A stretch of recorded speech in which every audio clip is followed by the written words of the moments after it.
Laws of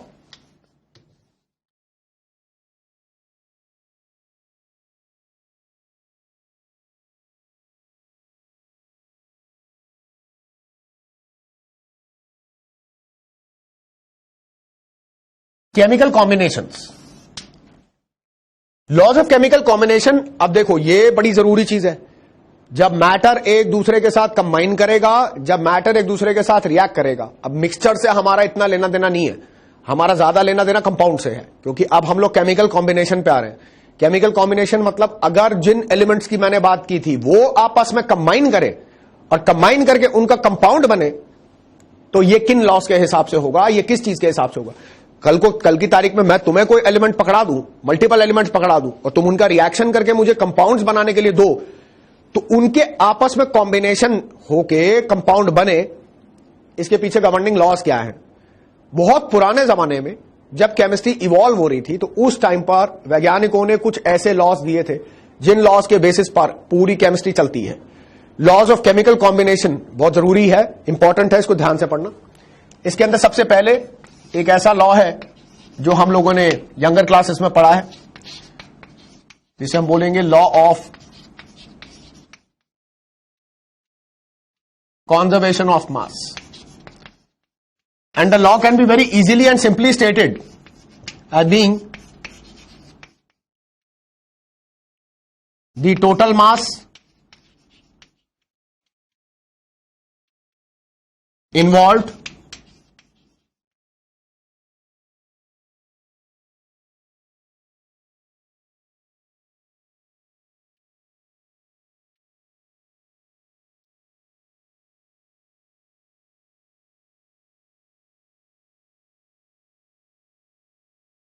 total mass involved in a chemical reaction always remains constant.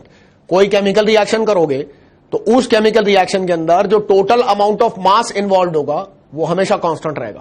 कहने का मतलब यह है कि जब आप रिएक्टेंट लेते हो, जब आप प्रोडक्ट बनाते हो, उनकी बैलेंस केमिकल इक्वेशन होती है, उसमें टोटल मास निकालोगे रिएक्टेंट साइड में कितना है, टोटल मास निकालोगे प्रोडक्ट साइड में कितना है, और पता यह चलेगा कि रिएक्टेंट साइड का मास प्रोडक्ट साइड के मास के बराबर है।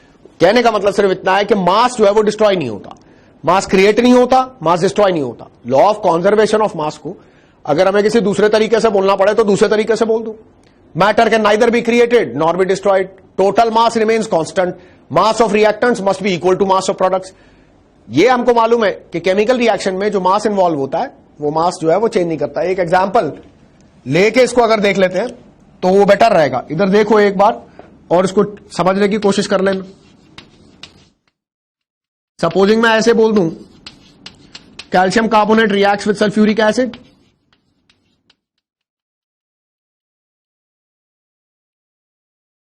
To form calcium sulphate and H2CO3 will give me water plus carbon dioxide.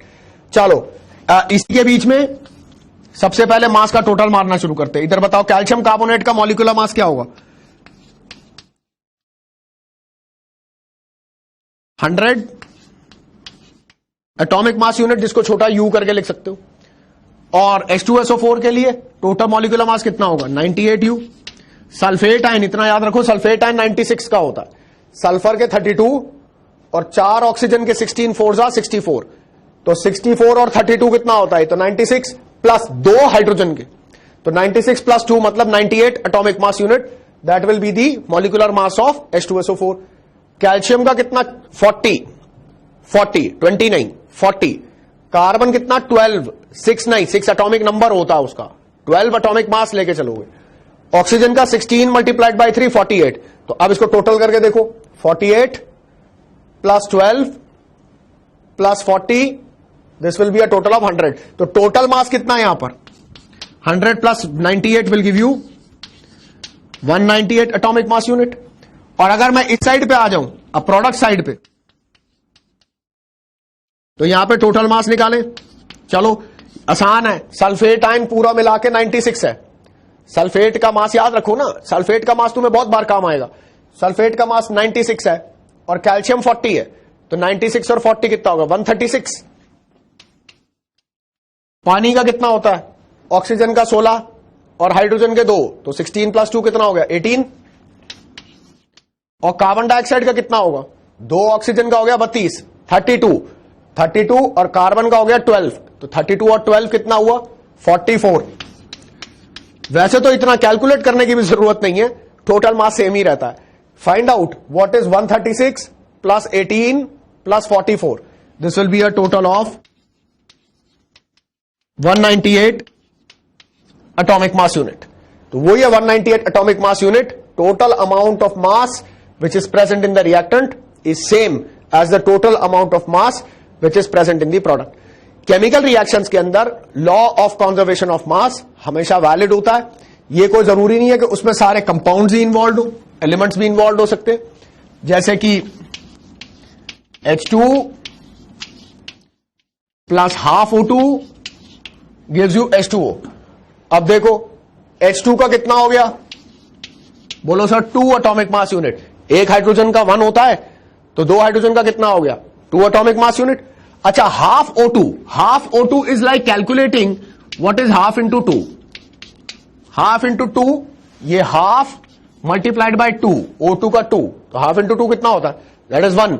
तो एक O एटम का मास कितना होगा 16 एटॉमिक मास यूनिट। 8 मत बोलना, 8 उसका एटॉमिक नंबर है, कंफ्यूजन नहीं होनी चाहिए। नाइट्रोजन का 7 एटॉमिक नंबर होता है, 14 एटॉमिक मास होता है।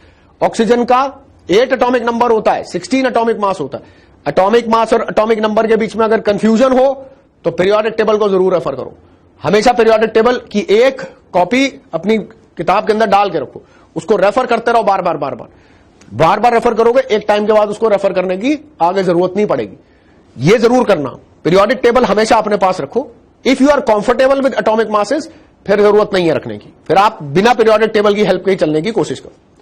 और अगर यही वाटर की साइड पे करूं तो O का 16 और 2 हाइड्रोजन का, that is the total of 18 atomic mass unit. यहां पे भी 2 प्लस 16 18 एटॉमिक मास यूनिट।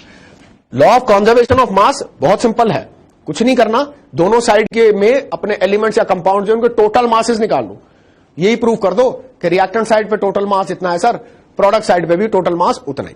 ये तो आसान है। तो हम लोग law of conservation of mass पर बहुत ज्यादा समय नहीं लगाते हुए आगे चलते। Let us come to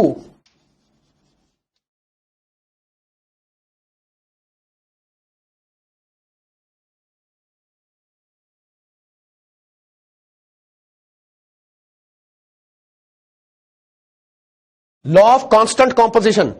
law of constant composition भी बहुत पुरातन जमाने में दिया हुआ लॉ, बहुत पुराना जमाने का लॉ।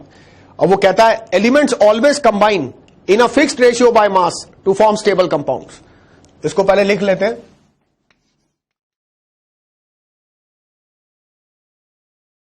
एलिमेंट्स ऑलवेज कंबाइन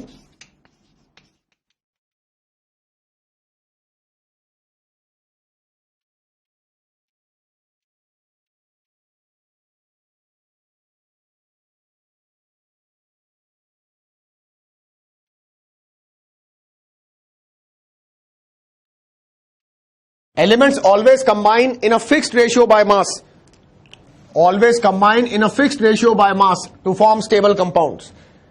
इसी के साथ मेंशन करो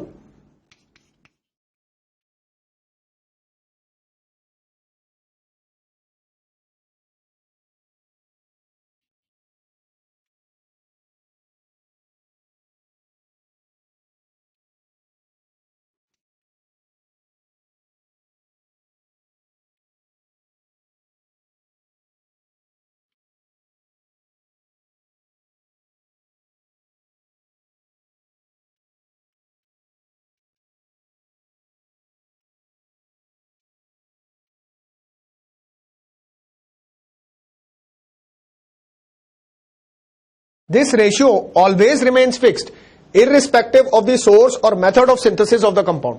लॉ के हिसाब से इस चीज की एनालिसिस डालो।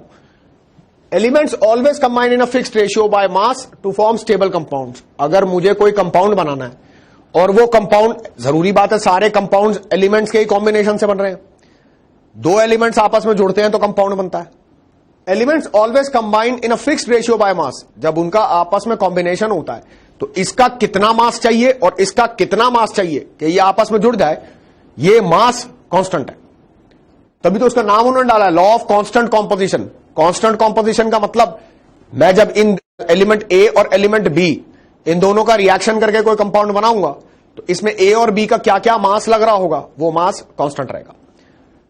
तो वो कहता है elements always combine in a fixed ratio by mass to form stable compounds, this ratio always remains fixed irrespective of the source.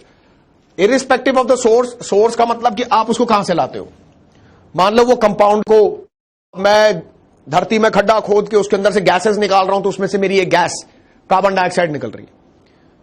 तो जब मेरे को CO2 ऑब्टेन होती है तो मैं चाहे सोर्स वहां से उसको ऑब्टेन करूं या फिर उसको किसी मेथड ऑफ सिंथेसिस से बनाऊं।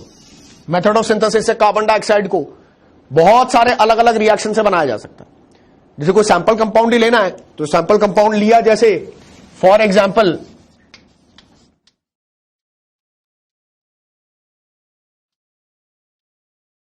Consider carbon dioxide. Carbon dioxide consider करने में सबसे पहले मान लो carbon lies in the form of graphite, reacts with free air to form carbon dioxide. इसको मान लो मैं ग्रेफाइट को कंबस्ट कर दूं कार्बन डाइऑक्साइड बनाने के लिए। मेथड ऑफ सिंथेसिस की ही बात है तो उसको और बड़े तरीकों से बनाया जा सकता है। जैसे सोडियम कार्बोनेट है, उसे HCl से रिएक्ट कर दो,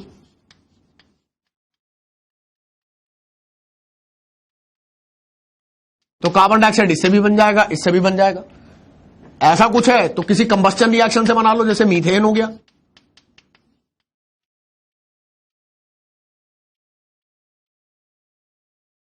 तो मीथेन की कंबस्टन करके भी कार्बन डाइऑक्साइड बन जाएगी।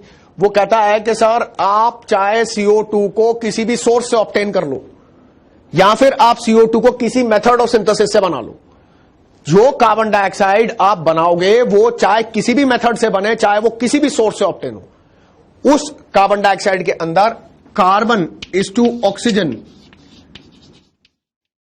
Combination ratio by mass will be 12:32। एक कार्बन है और 2 ऑक्सीजन है, तो 2 ऑक्सीजन है तो 16 2 32 और एक कार्बन है तो 12। तो वो कहता है कि carbon is to oxygen combination ratio by mass will be 12:32 irrespective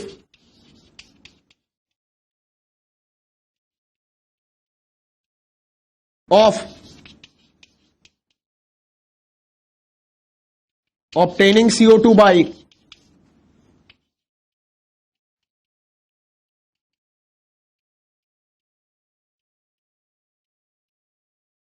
any method और सोर्स। चाहे किसी मेथड से बना लो, चाहे इस मेथड से बनाओ, इससे बनाओ, इससे बनाओ, या फिर किसी सोर्स से ऑब्टेन कर लो। कई नेचुरल सोर्सेज से कार्बन डाइऑक्साइड मिल जाती है, एटमॉस्फेयर में कार्बन डाइऑक्साइड होती है, वहां से ऑब्टेन कर लो। CO2 का सैंपल अगर आपने ऑब्टेन किया तो उसके अंदर carbon is to oxygen combination ratio by mass हमेशा 12:32 ही रहेगा। ये इस चीज पर निर्भर नहीं करता कि आप उसको किस मेथड से बना रहे हो, ये इस चीज पर भी निर्भर नहीं करता कि आप उसको किस सोर्स से ऑब्टेन कर रहे हो। लॉ ऑफ कांस्टेंट कॉम्पोजिशन का नाम कांस्टेंट कॉम्पोजिशन इसलिए डाला हुआ है ताकि आपको इस बात का आभास दिलाया जा सके कि ये कंपाउंड को आप किसी सोर्स से या किसी मेथड से बनाओ तो उसके अंदर एलिमेंट्स का जो कॉम्बिनेशन रेशियो है वो एलिमेंट्स का कॉम्बिनेशन रेशियो निश्चित रूप से हमेशा फिक्स्ड रहता है। ये समझ में आया होगा? समझ में आया है? ये एग्जाम्पल जरूर उतार लेना, इनको जरूर नोट डाउन कर लेना, इस पूरी चीज को जरूर एनालाइज कर लेना, इसको समझ लेना। वैसे इसमें समझने वाला कोई बहुत मुश्किल पार्ट नहीं है, इसमें कोई बहुत मुश्किल चीज नहीं है जो समझ में ना आए। बेसिक फंडामेंटल लॉज है, लेकिन इनको ऊपर एक्स्ट्रा इंपिटस दे करके इनको जरूर समझना, वरना आगे आने वाली केमिस्ट्री में प्रॉब्लम होती है। इसलिए अच्छे समझ लो, है simple he. Law of constant composition के आगे अगर हम इन्हीं लॉज ऑफ केमिकल कॉम्बिनेशन पे चलते जाएं तो बड़े इजी फंडामेंटल लॉज है। जैसे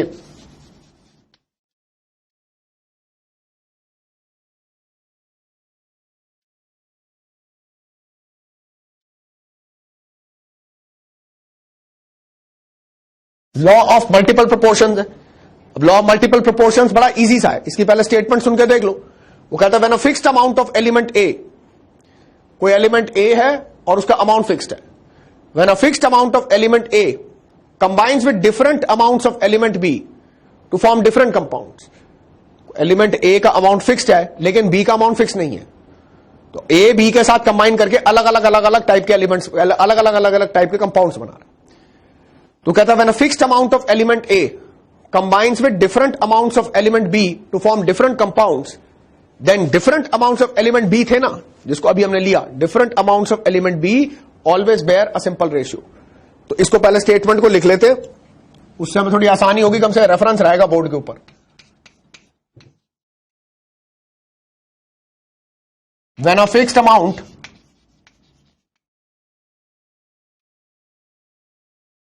of element A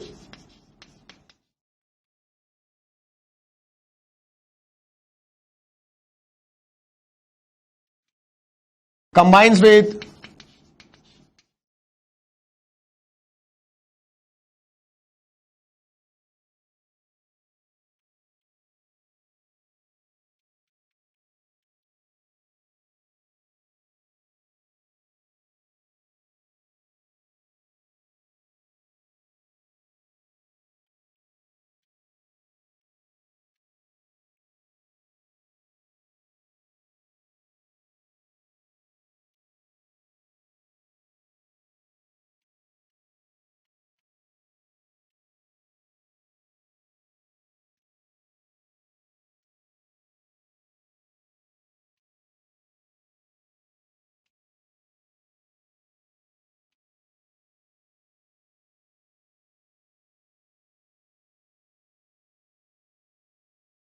चलो इसको लिख तो दिया, तो कम से कम बोर्ड के ऊपर हमारे लिए रेफरेंस रहेगा, इसको नोट डाउन भी कर लेना। लॉ मुश्किल नहीं है, इसको पहली बारी में समझ लो। When a fixed amount of element A, हर पर्टिकुलर वर्ड इंपॉर्टेंट है। फिक्स्ड अमाउंट का मतलब एलिमेंट ए का अमाउंट चेंज नहीं होना चाहिए, नहीं होना चाहिए, अपनी तरफ से बदलना मत। When a fixed amount of element A combines with different amounts of element B, तो इसका मतलब ए का अमाउंट फिक्स्ड है लेकिन बी का अमाउंट फिक्स नहीं है। अलग अलग कंपाउंड्स बनते जाएंगे ए और बी के कॉम्बिनेशन से। ए का अमाउंट सब में फिक्स्ड रहेगा, बी का अमाउंट सब में फिक्स्ड नहीं रहेगा। When a fixed amount of element A combines with different amounts of element B to form different compounds, then different amounts of element B always bear a simple ratio। तो उसी में combination में जो different amounts हैं B के, उन सब का आपस में कॉम्बिनेशन रेशियो देखोगे तो वो एक सिंपल रेशियो होगा। तो कहता है different amounts of element B always bear a simple ratio. जैसे कि एग्जाम्पल ले लो, एग्जाम्पल लेके थोड़ा आसान हो जाता है। For example,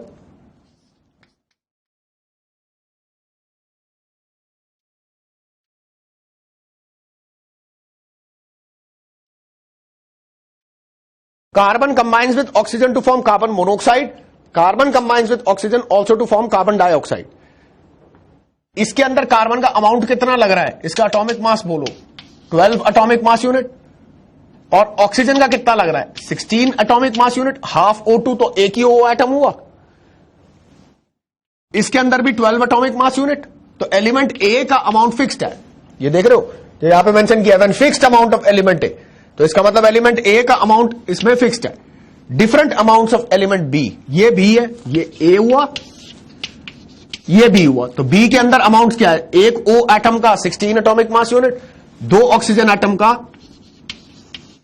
32 atomic mass unit. तो वो कहता है then different amounts of element B always bear a simple ratio. तो खुद देखो, what is 16:32, so 16:32 is ratio of oxygens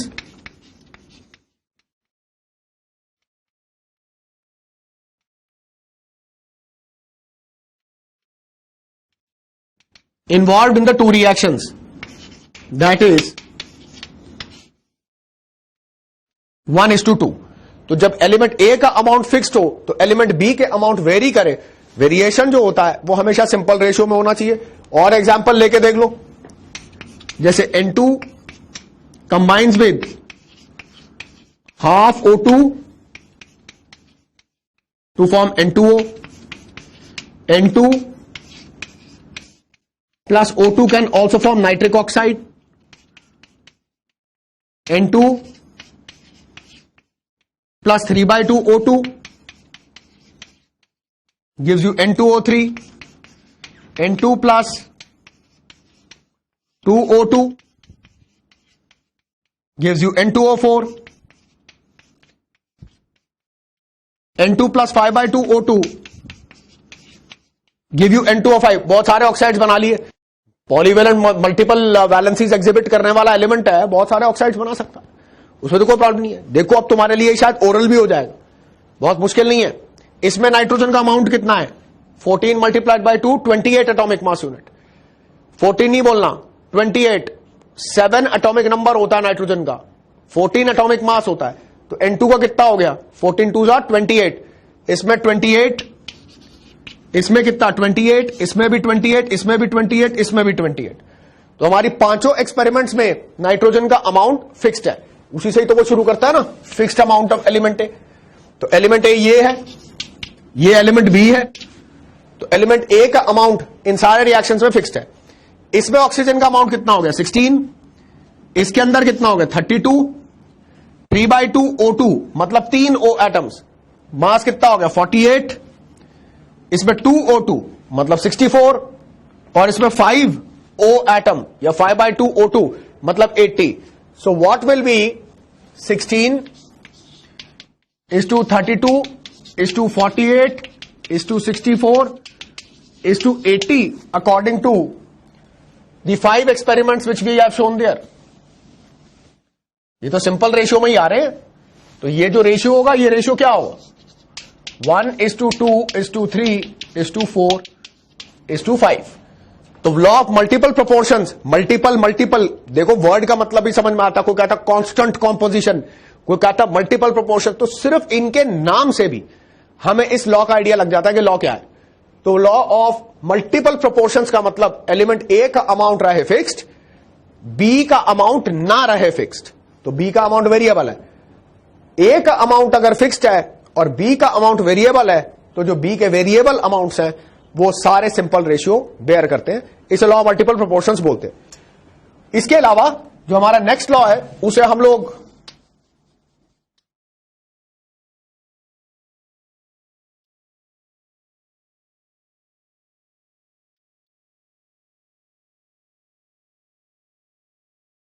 law of reciprocal proportions बोलते हैं. अब रेसिप्रोकल प्रोपोर्शन में ध्यान रखो, जैसे पहले ध्यान रखा, रेसिप्रोकल का मतलब क्या होता है? जैसे किसी रेशियो को उल्टा कर देना. तो जरूरी बात है यहां पे भी हम कुछ ना कुछ तो उल्टा करेंगे, तभी तो हमको रेसिप्रोकल प्रोपोर्शनैलिटी मिलेगी. पहले लॉ की statement soon low. He says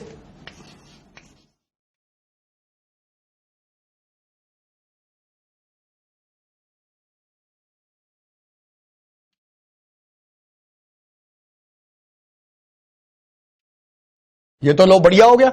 इसकी पहली स्टार्टिंग स्टेटमेंट तो बिल्कुल लॉ ऑफ मल्टीपल प्रोपोर्शंस के जैसी ही है. वो कहता है when a fixed amount of element A, ऐसे ही पहले भी तो बोला था, तो याद करने में भी आसानी है.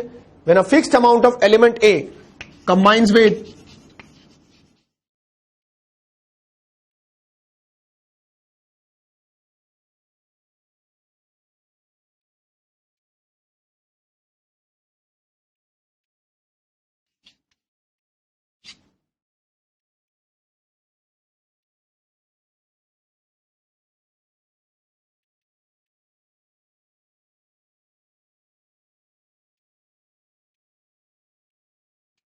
when a fixed amount of element A combines with two different elements B and C to form two different compounds, then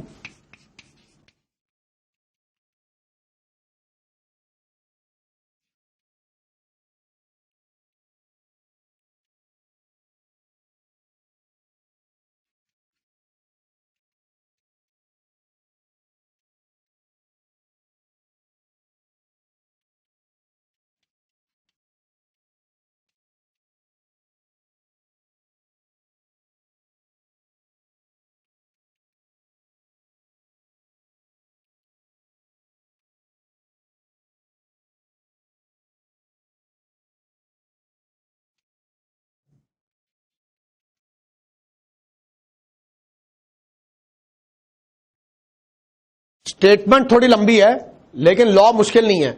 example के साथ दूंगा तो ये लॉ आसान हो जाएगा.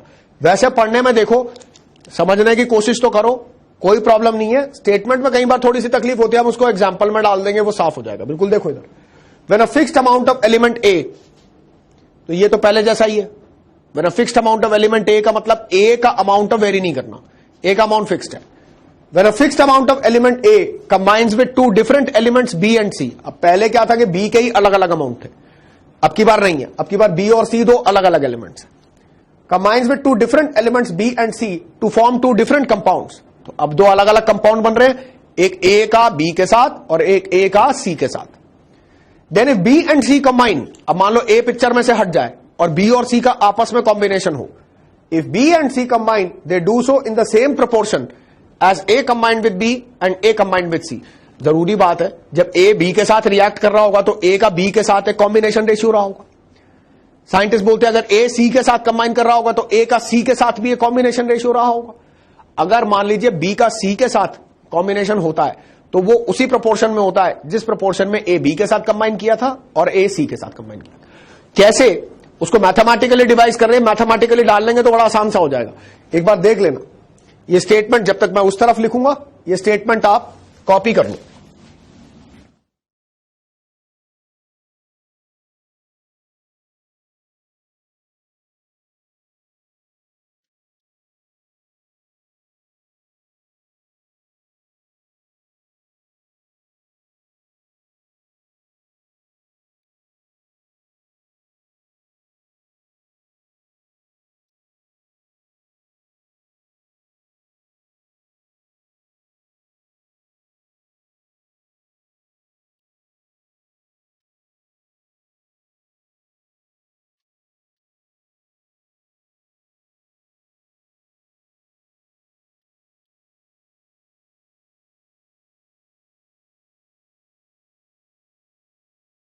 चलो ये कॉपी कर लिया, तो अब उस तरफ देखो, उसको एग्जाम्पल को देखो, एग्जाम्पल को देख के समझ में आएगा।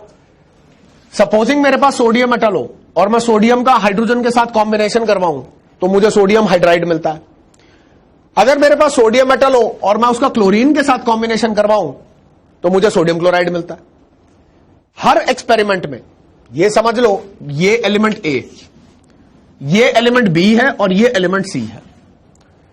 तो वो कहता है कि अगर बी और सी कंबाइन करता है, ये दोनों आपस में कंबाइन करेंगे, then they will do so in the same proportion as A combined with B and A combined with C. कैसे? एक्सपेरिमेंट 1 में सोडियम का मास अपॉन हाइड्रोजन का मास इन्वॉल्व विल बी 23:1। तो सोडियम का एटॉमिक मास क्या है? तो 23, और हाइड्रोजन का एटॉमिक मास क्या है? 1। तो सोडियम इज टू हाइड्रोजन का जो कॉम्बिनेशन रेशियो है बाय मास, दैट इज 23:1। और अगर एक्सपेरिमेंट 2 देखूं तो सोडियम का क्लोरीन के साथ जो कॉम्बिनेशन रेशियो है दैट विल बी 23:35.5, 23:35. अब वो कहता है मुझे चाहिए ratio of combination of hydrogen is to chlorine, B is to C. तो सबसे पहले तो इसका रेसिप्रोकल करो। रेसिप्रोकल क्यों कर रहा हूं? क्योंकि रेसिप्रोकल प्रोपोर्शंस का लॉ है। तो जब आप रेशियो लिखते हो A to B and A to C, तो ए टू बी और ए टू सी में किसी एक रेशियो का रेसिप्रोकल करना जरूरी है। करके देखो क्यों किया है, समझ में आएगा। अगर मैं इसका रेसिप्रोकल करके पलट दूं तो mass of hydrogen upon mass of sodium involve will be 1:23। अब वो कहता है mass of combination of B and C will be in the same proportion as A combined with B and A combined with C. तो इसका पहला ratio क्या है? Mass of hydrogen upon mass of sodium multiplied by this ratio mass of sodium upon mass of chlorine. ध्यान से देखो, यहां पे मास ऑफ सोडियम कट जाएगा सिर्फ तब अगर सोडियम का अमाउंट फिक्स्ड हो। तो इसी चीज से तो उसने लॉ स्टार्ट किया था when a fixed amount of element A. तो ये भी तो क्वेश्चन है, ये fixed amount of element A है, लेकिन अगर ये fixed amount of element A ना रहे तो, अगर नहीं रहेगा तो ऐसे में रेशियोज को मल्टीप्लाई करने पर कॉमन एलिमेंट का मास कैंसल आउट नहीं होगा। तो मास ऑफ सोडियम दोनों एक्सपेरिमेंट्स में काटने के लिए, उसको कैंसिल करने के लिए fixed amount of element A के साथ स्टार्ट करना जरूरी है। So mass of hydrogen upon mass of sodium would be 1/23 multiplied by 23/35.5, that is 1 divided by 35.5। इसका मतलब अगर हाइड्रोजन कल की तारीख में क्लोरीन के साथ कंबाइन करता है तो हाइड्रोजन का क्लोरीन के साथ जो कॉम्बिनेशन रेशियो आएगा वो 1:35.5 आएगा। इस लॉ को एग्जाम्पल के थ्रू अगर समझते हो तो हमारी जो केमिकल कॉम्बिनेशन के लॉ की फाउंडेशंस हैं वो और स्ट्रांगली बिल्डअप हो जाती हैं। वो बहुत जरूरी है, उस चीज की अंडरस्टैंडिंग बहुत जरूरी है कि जब आप एक रेशियो लिखते हो तो दोनों में आप रेशियो लिख रहे हो A:B, A:C, तो ऐसे दो रेशियोज में तो कॉमन एलिमेंट कटेगा नहीं, इसका मतलब किसी एक को तो आपको रेसिप्रोकल करना पड़ेगा। यही कारण है कि उसका नाम दिया हुआ है लॉ ऑफ रेसिप्रोकल प्रोपोर्शंस। यहां जो इसको रेसिप्रोकल करते हो, उस रेसिप्रोकल करने के चलते सिमिलर एलिमेंट के जो मासेस हैं वो अगर फिक्स्ड है तो वो कट जाते हैं, जिसको हम लोग लॉ ऑफ रेसिप्रोकल प्रोपोर्शंस बोलते हैं। लॉ ऑफ केमिकल कॉम्बिनेशंस में हमारे पास कुल मिलाकर के 4 लॉज प्रोपाउंडेड हैं, conservation of mass, constant composition, multiple proportions और रेसिप्रोकल प्रोपोर्शंस। वैसे इनके अलावा एक लॉ और है जिसको हम लोग गेलो-सैक्स लॉ ऑफ कंबाइनिंग वॉल्यूम्स बोलते हैं। गेलो-सैक्स लॉ ऑफ कंबाइनिंग वॉल्यूम्स भी हम इसके साथ ही लॉ ऑफ केमिकल कॉम्बिनेशंस में ही कर लेंगे।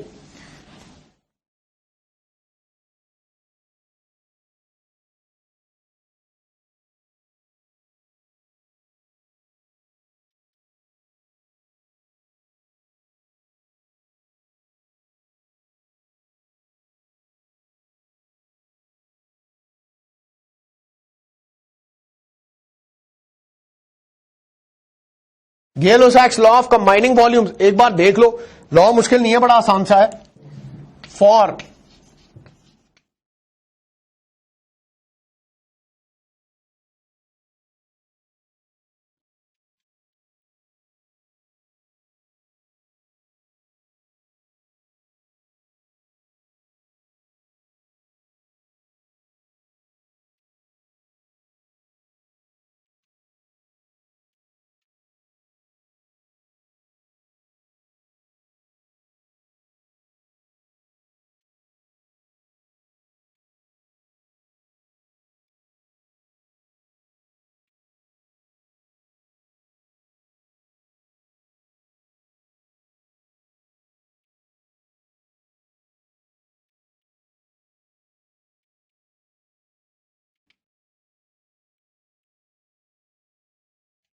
अच्छा, मुश्किल नहीं है सर, एक बार देख लो, इसमें थोड़ी सी कंडीशंस है, ज्यादा नहीं। वो कहते हैं for a homogeneous gas phase reaction. ये जो लॉ है ये सिर्फ उन रिएक्शंस के लिए वैलिड है जिन रिएक्शंस के अंदर सारे reacting substances, product substances, gases. अब ऐसा मेरे पास रिएक्शन लेके मत आना जिसके अंदर कोई सॉलिड हो या कोई लिक्विड हो। जब इस लॉ की शुरुआत में बोला है गेलो-सैक्स लॉ ऑफ कंबाइनिंग वॉल्यूम्स, तो उसके स्टार्टिंग लॉ के अंदर conditions apply, and the conditions apply is that this is valid only for a homogeneous gas phase reaction in which all reactants and all product species involved in the reaction are gases. So for a homogeneous gas phase reaction, gases react in a fixed ratio by moles. ये तो जरूरी है, ये तो किसी भी chemical reaction में होता है। जैसे मैं लिख दूं N2 plus 3H2 gives me 2NH3।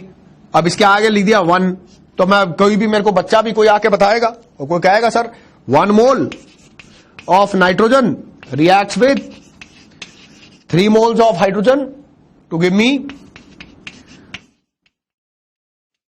2 moles of ammonia. कि sir 1 mole nitrogen 3 mole hydrogen के साथ रिएक्ट करेगा सर, तो 2 मोल अमोनिया बनेगा। तो वो इसको पढ़ो आगे, वो कहता है gases react in a fixed ratio by moles. ये तो मोल्स का रेशियो है। This ratio also confirms to the reacting volumes. Reacting volumes का मतलब ये, अगर 1 मोल नाइट्रोजन 3 मोल हाइड्रोजन के साथ कंबाइन करके 2 मोल अमोनिया बनाता है, तो I will say 1 litre nitrogen 3 litre hydrogen के साथ कंबाइन करके 2 लीटर अमोनिया बनाएगा। इसको चाहे 1 मिलीलीटर नाइट्रोजन 3 मिलीलीटर हाइड्रोजन के साथ रिएक्ट करके 2 मिलीलीटर अमोनिया बना ले, 1 हेक्टालीटर 3 हेक्टालीटर के साथ कंबाइन करके 2 हेक्टालीटर अमोनिया बना ले। एक काम करो, उसको जनरल रिप्रेजेंटेशन में लिख दो 1 volume nitrogen combines with 3 volume hydrogen to give me 2 volumes of ammonia. कहने का मतलब सिर्फ इतना है, अगर उसका रेशियो ऑफ कॉम्बिनेशन है बाय मोल्स, तो वही ratio of combination ratio of combining volumes भी है। जिस रेशियो में स्पीशीज रिएक्ट कर रही है बाय मोल, उसी रेशियो में वो स्पीशीज रिएक्ट भी कर रही है बाय वॉल्यूम। शर्त सिर्फ एक है कि ये एक होमोजीनियस गैस फेज रिएक्शन होना चाहिए जिसके अंदर गैसेस इन्वॉल्व हो। तो अगर गैसेस इन्वॉल्व है तो जो उनका कंबाइनिंग रेशियो है बाय मोल्स, वही उनका कंबाइनिंग रेशियो भी है बाय वॉल्यूम। तो eventually this is very simple. तो हम जो कभी कोई केमिकल रिएक्शन भी करते हैं वो गैस फेज रिएक्शन है, अब तो मोल्स को लेकर के कैलकुलेशन करते हो या मोल्स को लेकर के डिक्टेशन देते हो कि सर इसका 1 मोल इसके 2 मोल से रिएक्ट करता है। बस अगर वो गैसेज हैं तो फिर उसका 1 लीटर उसके 2 लीटर से भी रिएक्ट करता है। Constant conditions of temperature and pressure हो, ये हम मान के चलते हैं कि इसमें टेम्परेचर प्रेशर कांस्टेंट है। Constant condition of temperature pressure हो तो मोल्स का जो रिएक्टिंग रेशियो होता है वही वॉल्यूम का रिएक्टिंग रेशियो भी होता है।